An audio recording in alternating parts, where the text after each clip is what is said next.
Hello Kapdan fans! Breaking news ito ha.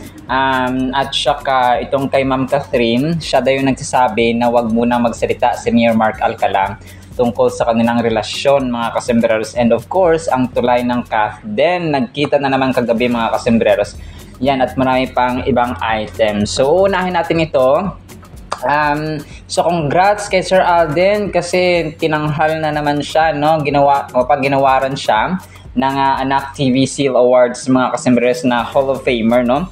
Tapos makabata, something mataas na ito mga kasembreros kasi kapag Hall of Famer ka, ibig sabihin ay parati ka nakakatanggap nito at yung advocacies mo, parang yung mga charity works mo, yung mga ginagawa mong kabutihan, ay ito po yung kanyang patunay dito. Parang sila yung nag-validate mga kasembreros. So congratulations kay Sir Alden. And nakakatuwa kasi si Ma'am Karen Davila pala dito yung host kagabi, no? Sa kanilang awarding ceremony mga kasembreros. So tapos na-overwhelmed daw siya sa introduction. And sabi niya dito, hindi daw siya nag-prepare ng anumang speech kasi sabi niya Robby Domingo, na tulay din ng Kapdan mga kasembreros, ay parang dapat spontaneous impromptu as possible mga kasembreros, no? Yung kanyang speech. So na-mention na rin dito yung kanyang 15 years sa showbiz and nagpapasalamat siya of course, no, sa kanyang award. Mamaya papakinggan natin ito mga kasembreros para mas lalo po nating ma-appreciate mga kasembreros. So and dito ang sasabi niya dito na mas lalo siyang magiging dedicated sa pag-spread ng kindness mga kasembreros. Yung sparkle trend nga nila, di ba? So yung click kindness, so isa yun sa talagang nagpapalawak pa at saka nagpapa-trend mga kasembreros na dapat magmabait tayo, no, at mabuti sa ating kapwa kasi after all ay we're all human beings and we need kindness, we want kindness, and we should share kindness mga kasembreros from our hearts and from ourselves mga kasembreros. So yung kids is also after of the kids mga kasembreros na ginagawa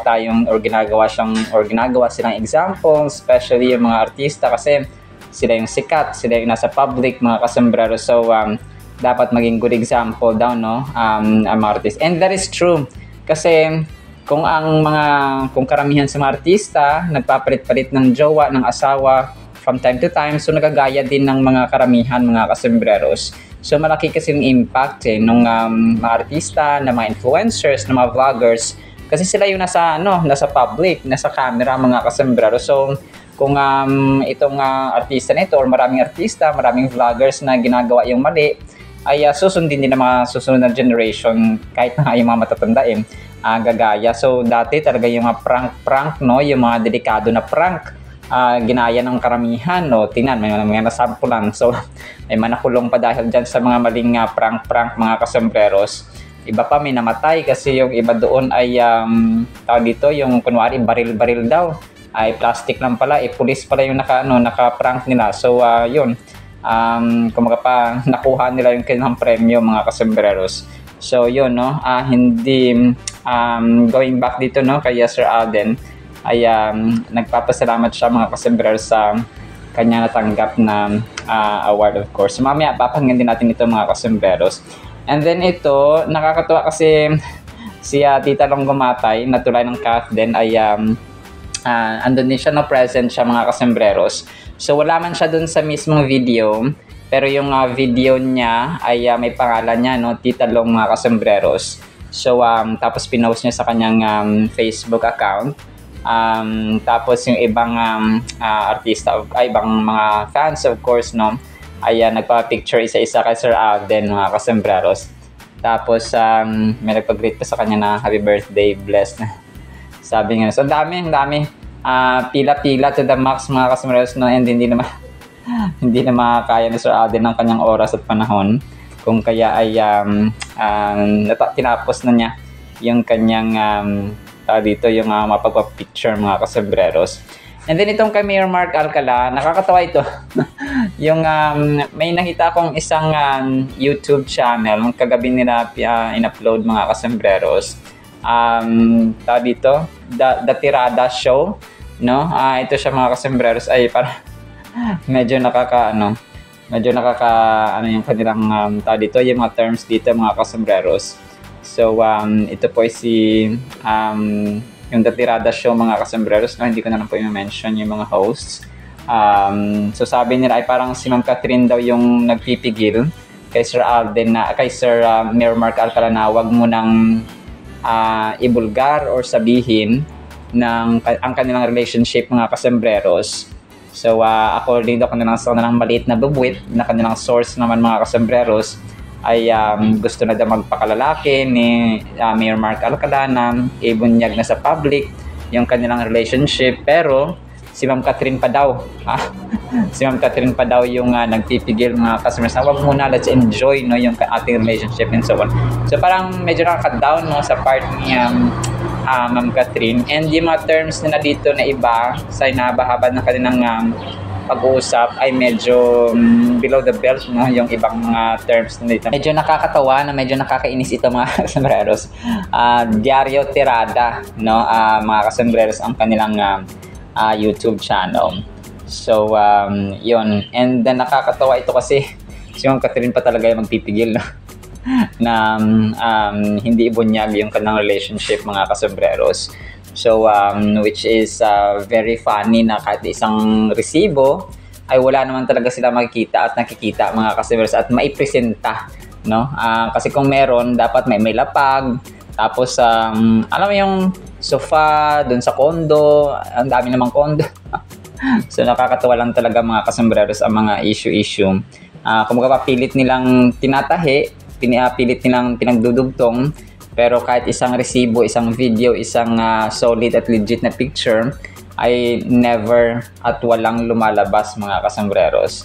So nakakatawa lang talaga itong Mayor Mark Alcala na ito na isang mapadulot lang ng imahinasyon at maling sources mga kasembreros ang ang issue na ito ever since.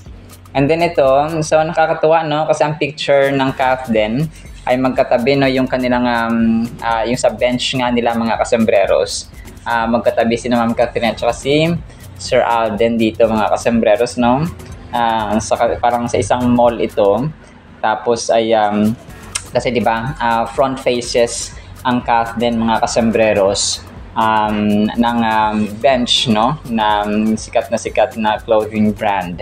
Sila yung pinaka main, sila ang pinaka pinuno ng bench mga kasembreros no na sa mga artista at brand endorsers mga kasembreros. So ayun po. And then ito, next item natin mga kasembreros. So si Ma'am Catherine dito no ay nakaputi siya, tapos may hawak ng microphone, tapos yung nagpa-picture sila no, pero ito po ay Great Taste family niya, Christmas party niya last year mga kasembreros. Itong naka-white nga siya. So umattend siya last year ng kanilang Christmas party. So mag-aabang tayo na maganap ng Catherine kasi talagang busy. Magkakaroon sila ng mga Christmas party kaliwat kanan no, kasi Christmas na nga no, December na mga kasembreros. Alam ko marami silang inorganize na separate na mga activities no, si Sir Alden sa kanyang mga businesses, sa kanyang mga katrabaho and so on. Tapos si Ma'am Catherine naman ay ganoon din no. Baka mag-celebrate sila ng mga Christmas party, mag-hold sila ng Christmas parties kaliwat kanan mga kasembreros. And then ito, so next item natin. So si Ken no, may bago silang picture ni Sir Alden ng kanyang kumpare. Respeto at pakikisama, dalawang bagay na hindi mabibili ng pera. At yan ang palagi kong dinadala kahit saan man ako mapunta. Nasabi ni Ken mga kasembreros. So bago ito, na kanilang picture mga kasembreros, naka-black naman siya dito. At saka naka-cap silang dalawa. Hindi ko lang kung edited ang picture na ito, no? Pero hindi naman malabo ito kasi nga magkumpare sila mga kasembreros, no? Ni Ken Creative Designs, ni Ken mga kasembreros. So, cute-cute lang ng dalawang ito mga kasambreros, no? Na magkumpare. And then ito, ang cute nito mga kasambreros, si Sir Alden, nagkulit-kulitan siya sa camera. Ito yung trend na sinasabi niya na, sabi niya dito, 3 tips na para mana-insulto sa'yo. Sabi niya, 1, titigan mo lang. Pagkatapos ma-insulto, huwag kang sumagot. Tingnan mo lang siya. Tapos gano'n. Nagpapakute si Tisoy mga kasambreros sa camera. Sobrang kulit lang, no, ni Soy T mga kasambreros. And then of course ang Kath din na feature, no, sa DWAR mga kasambreros ni na Sir Ray Pomaloy mga kasambreros. So na ano tayo dito, na feature sila dito sa, mas gusto ko pa to sina Sir Ray Pomaloy kaysa dun sa nagsabing si Kath yung nagpipigil kay Mayor Mark Alcala na magsalita, no, tungkol sa kanilang relationship mga kasambreros. So ayun, na-feature niya or na-feature nila mga kasambreros ng nanalo nga, no, sa Taquilla King and Queen sa PMPC, 41st PMPC Star Awards for Movies mga kasambreros. So mamaya papakinggan din natin ito mga kasambreros. So Catherine Bernardo at Alden Richards itinanghal na Taquilla King and Queen. So ito po ay credited ng DWAR mga kasambreros. So yun, na-mention din dito na hindi nagkita, no, at hindi pumunta ang Kath din mga kasambreros. So talagang busy na sila mga kasambreros. So wala pong talagang iniiwasan din nila yung issue, no, mga kasambreros. So mamaya papakinggan din natin ito, no, sina Sir Ray Pomaloy. And then ito, ongoing pa rin nag-post si Sir Alden sa kanyang Instagram account. You can still book your tickets, no? Kasama sina Will Ashley, Bianca De Vera, Dustin New at Cup of Joe mga kasambreros. So pwede kayong pumunta sa Instagram account ni Sir Alden. Tapos ay click niyo yung kanyang IG or IG story mga kasambreros. Tapos may link doon. So dito ay nakatag, no, of course ang Myriad, sina Bianca, sina Will Ashley, at saka yung Cup of Joe mga kasambreros. So ayun po, no, para sa kanyang 10 days to go na lang, no, ng kanyang ng kanyang ARXV na 15th anniversary mga kasambreros sa Santa Rosa, Laguna, no, sa Multipurpose Complex. And then ito, so next item natin mga kasambreros, ang picture na ito, no, kasama na okay. So andito pala si Barbie, si Joaquin ba ito? Si Joaquin Joaquin RC na dito na pamangkin ni Angel Locsin, tapos sa bata pa sa dito. So last year yata ito na Christmas party ng Pulang Araw mga kasambreros, if I'm not mistaken. So si Alden ay medyo payat-payat pa dito. Grabe ang bilis ng pag fluffy ni Sir Alden mga kasambreros. So Pulang Araw nga ito na magkasama rin dito sina David Licauco, Sanya Lopez at saka si Ma'am Barbie Fortesa. So tapos yung mga young kids, no, na kasama nila mga kasambreros dito. So yun. Bata pa tapos yun, okay. So Pulang Araw Christmas party nga ito. So maraming Christmas party ang gaganapin ngayong taon. So kung kaya abang-abang tayo sa magiging ganap din ng Kath din mga kasambreros. Kasi nga ay ganon yung trend, no, pagka December talagang kaliwat kanan ang Christmas party, yung mga hamon, yung mga premyo, prizes, mga raffle, etc. So yun siya mga kasambreros. And then ito, so last item natin mga kasambreros dito ay si Ma'am Catherine, para nag-invite siya sa mga katropa, no, sa dito sa TNT.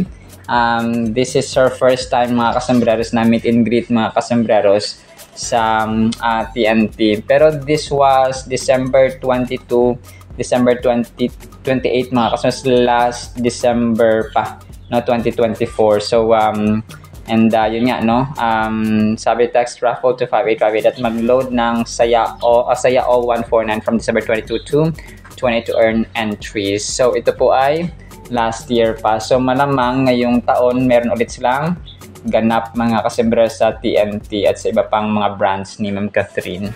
So, baka magkakaroon sila ng mga raffle, promo, kasi yun talaga yung uso mga kasembreros.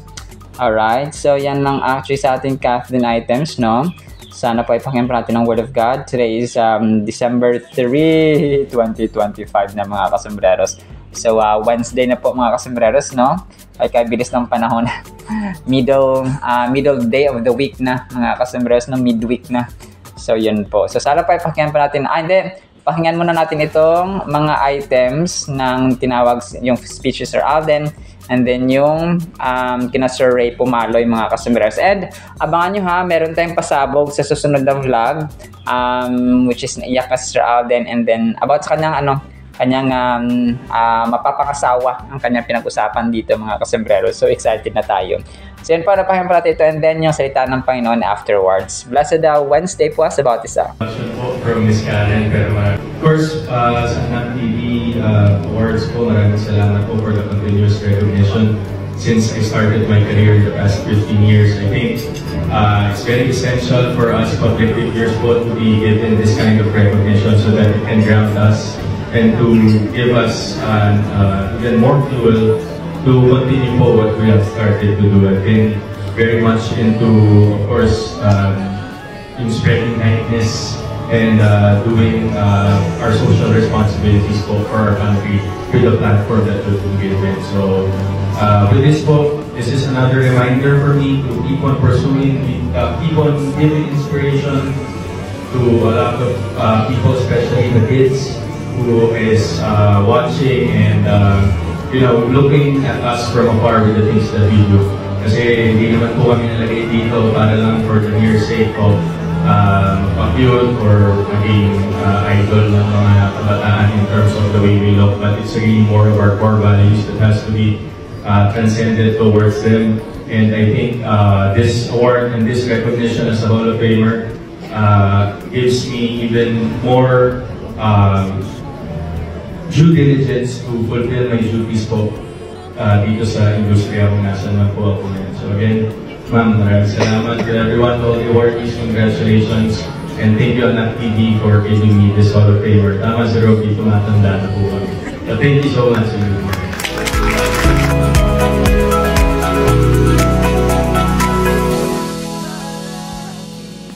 Catherine Bernardo at Alden Richards itinanghal na Takilya King and Queen. Iba talagang effect ng tambalang Catherine at Alden dahil sa pelikulang pinagbidahan nila. Dahil lang naman dito, nakakuha lang naman sila ng award bilang Takilya Queen and King. Bongga! Sa Star Wars ito. Yun ang title ng Takilya King. Kasi amin kasi parang box office heroes. So of course, sa amin... Eto bago ba to? Parang hindi yan? Yung picture na yan? Yung hindi naman, luma na yan. Hindi pa rin sila nakita. Oo nga. Parang wala akong nakitang Catherine Bernardo dun sa event. Gusto talagang malaman ano ang nangyari. Bakit ganito? Na ang ganda-ganda ng kanilang samahan sa shooting.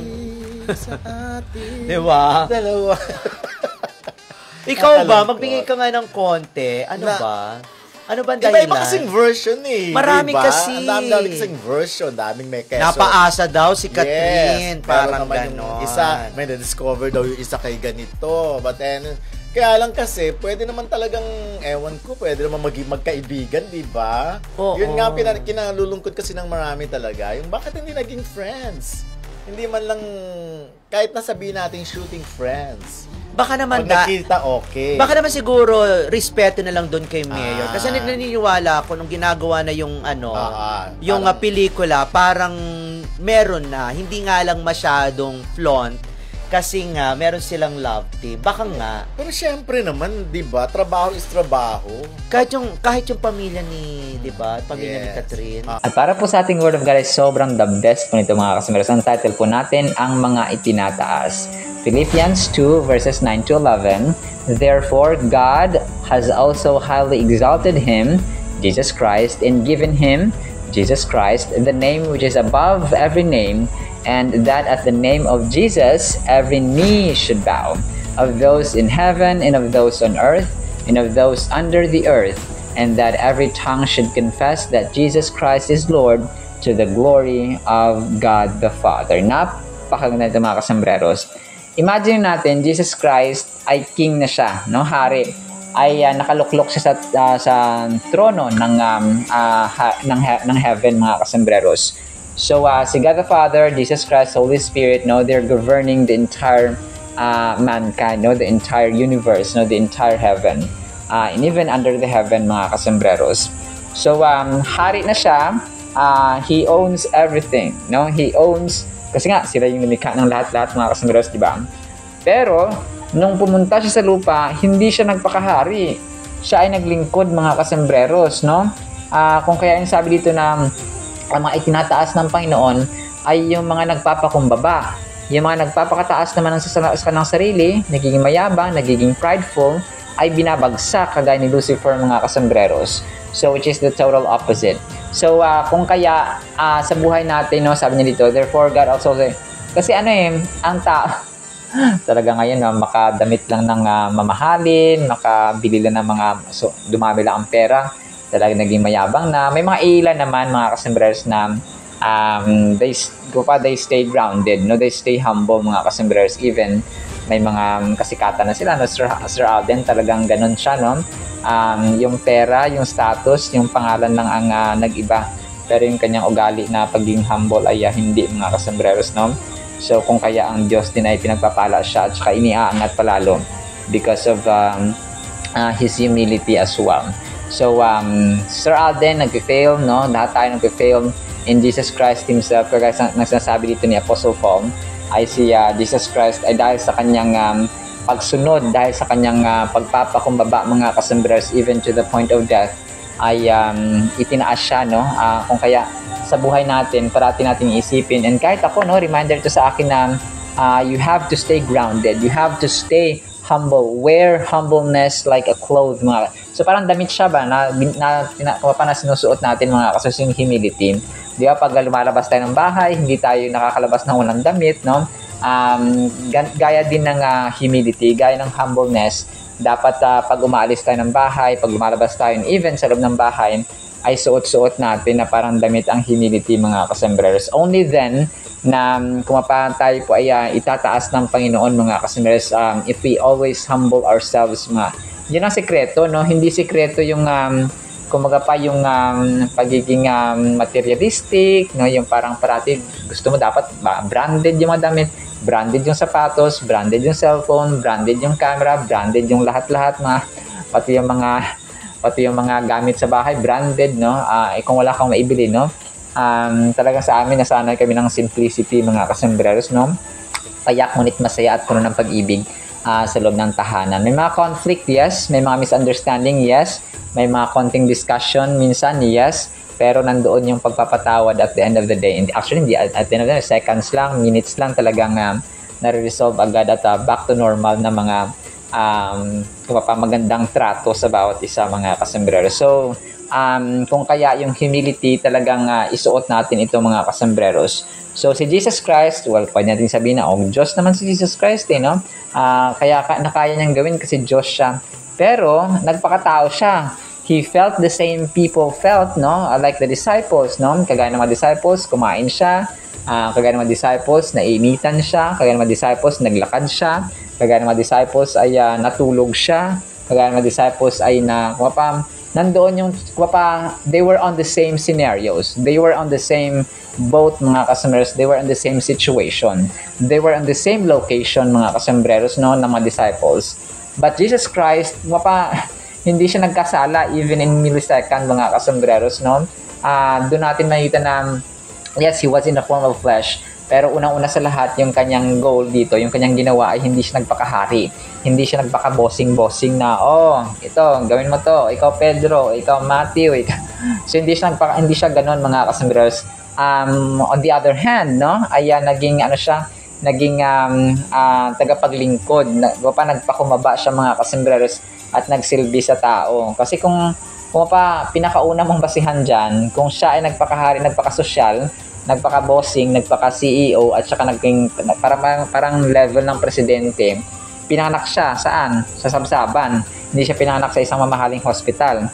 Diba, mga kasumbrero? So, dun pala, makita mo yung humility from his birth to his death, mga kasambreros, ay nandoon yung humility.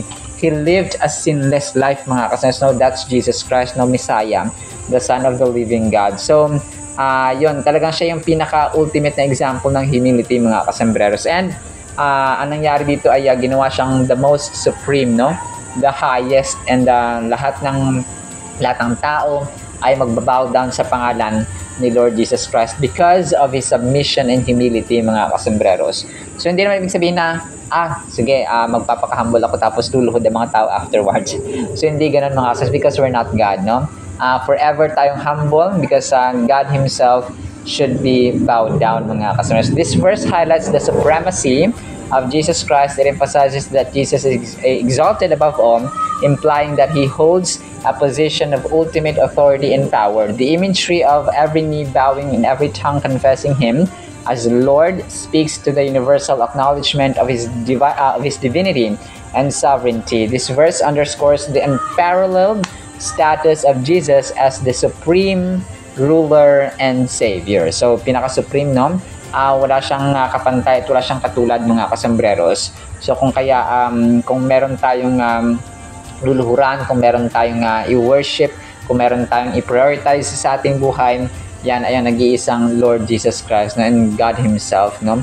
Moreover, the verse concludes with the proclamation that every tongue acknowledge that Jesus Christ is Lord, emphasizing the confession of Jesus' lordship by all people.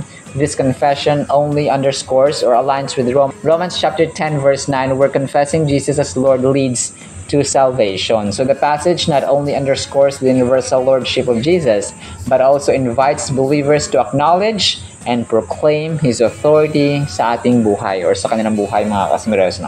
So, napaka-relevant ito, mga kasambreros, kasi imagine natin, 2025 na tayo ngayon, di ba? 2025. So, and yung petsa na ito ay nagre-remind din sa atin kung gaano nakatagal, no? Yung pagdating ni Lord Jesus Christ, yung Biblia, mga kasambreros. But still, the Bible is relevant, and the same happenings, the same events, mga kasambreros, ang nangyayari sa atin ngayon. Kung ang immorality ay nag-exist noon, nag-exist din siya ngayon, mga kasambreros, at mag-exist siya sa habang panahon. Kung ang idolatry ay nag-exist noon, ngayon din po nangyayari siya at mangyayari siya, mga kasambreros. Kung noon ay may pasaway sa magulang, ngayon ay may pasaway sa magulang, at saka sa susunod pa, mga kasambreros, ng mga henerasyon. So, nakita natin yung relevance ng salita ng Panginoon, but still, the same word, mga kasambreros, ang pwede natin gamitin at saka gawin, mga kasambreros, at saka idamit, no, at saka mahalin sa ating way, because God's word is powerful more than ever, more than we can ever imagine, mga kasambreros. So this passage serves as a poignant reminder of the ultimate sovereignty of Christ in our lives, urging us to submit to His authority and honor Him as Lord. So yun siya, mga kasambreros, kailangan nandun yung submission natin. At kung kaya nga sinasabi niya na ang pinakaunang dakilang utos, I love the Lord your God with all your heart, mind, soul, and strength. And then, ang pangalawa naman, I love your neighbor as you love yourself. Kasi nga, yung pinaka-priority, no, sa Kanya dapat, mga kasambreros, because He is our God. He is the Son of the living God, mga kasambreros. No more, no less. Consider young professional. So, yun, talagang tayo po ay mag-humble down, no? Sa lahat ng pagkakataon, kahit na magkaroon tayo ng milyon-milyon, limpak-limpak na pera, may posisyon man tayo sa gobyerno, may posisyon man tayo sa community, ang ating paa ay nakaapak pa rin sa lupa, no? Hindi tayo multo na umaangat, mga kasambreros, or yung mga multo naman, mga kampo ng demonyo, mga kasambreros. So yun, no? Hindi tayo lumilipad, hindi tayo Diyos. Kung kaya, let's always humble down ourselves, mga kasambreros, kasi yung mga nagpapakumbaba ay yun yung mga itinataas. Alright? So, kung hindi man ngayon, darating ang panahon. Just be consistent, mga kasambreros. Sinama sa ating Word of God, ha? Nawapay pagpalaan po tayo ng pag-ibig, pananampalataya, pag-asa, no? Humility na kagaya ng ating Panginoong Diyos na makapangyarihan sa lahat. In the mighty name of Jesus we pray. Amen and amen. See you sa next segment, mga kasambreros, and paalam po. Asia.